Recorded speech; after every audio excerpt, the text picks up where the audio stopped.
পিঠা খেতে আমরা কম বেশি সবাই ভালোবাসি, আর সেটা যদি হয় ঝাল চিতই পিঠা তাহলে তো আর কথাই হবে না।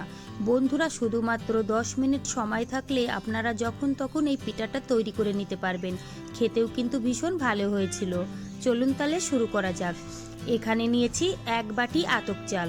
5 থেকে 6 ঘন্টা আগে আমি ভিজিয়ে রেখেছিলাম। এবার আমি ভালো করে ধুয়ে নেব। তারপরে কিন্তু একটা মিক্সারের বাটিতে নিয়ে নিতে হবে। সামান্য একটু জল দিয়ে পিষে নেব, যেন কোনো দানা ভাব না থাকে। তারপরে কিন্তু একটা বাটির মধ্যে ঢেলে নিতে হবে। দেখুন বন্ধুরা, কোনো রকম কিন্তু দানা ভাব নেই, আপনারা কিন্তু দেখেই বুঝতে পাচ্ছেন। এবার আমি একটু ভালো করে মিশিয়ে নিলাম। দিয়ে দেবো এখানে পরিমাণ মতো লবণ, আর দিয়ে দেবো কাঁচা লঙ্কা কুচি, আর দিয়েছি এখানে ধনেপাতা কুচি। তোমরা চাইলে কিন্তু সামান্য একটু পেঁয়াজও দিতে পারো, তাহলেও কিন্তু খেতে ভীষণ ভালো লাগবে। আবারও কিন্তু ভালো করে মিশিয়ে নিলাম। ব্যাটারটা কিন্তু অনেকটাই ঘন। সামান্য একটু জল দিয়ে দেবো। এখানে কিন্তু আমি কুসুম গরম জল দিয়েছি।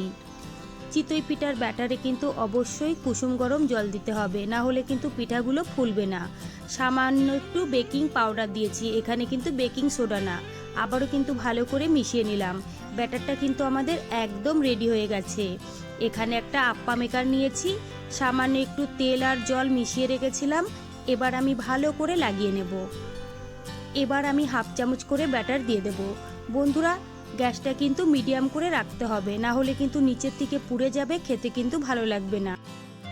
সবগুলো বাটির মধ্যে কিন্তু আমি ব্যাটারটা দিয়ে দিলাম। এবার আমি ঢেকে রাখবো 2 মিনিটের জন্য। 2 মিনিট পরে ঢাকনাটা তুলে নিয়েছি। দেখুন বন্ধুরা, কত সুন্দরভাবে পিঠাগুলো তৈরি হয়েছে। একটা পিঠাও কিন্তু পুড়ে যায়নি বা লেগে যায়নি। কালারটাও কিন্তু ভীষণ ভালো হয়েছে, আপনারা কিন্তু দেখেই বুঝতে পারছেন। আর কতটা ফুলকো আর জালিদার হয়েছে। এবার আমি পিঠাগুলো তুলে নেব, আর বাকি পিঠাগুলো কিন্তু একই রকমভাবে বানিয়ে নিতে হবে। বাকি পিঠাগুলোও কিন্তু আমি একই রকমভাবে বানিয়ে নিয়েছি। দেখুন বন্ধুরা, কত সুন্দরভাবে ফুলেছে। এবার আমি তুলে নেব। সবগুলো পিঠা কিন্তু আমার রেডি হয়ে গেছে। দেখতে যতটা সুন্দর, খেতেও কিন্তু ভীষণ ভালো হয়েছিল।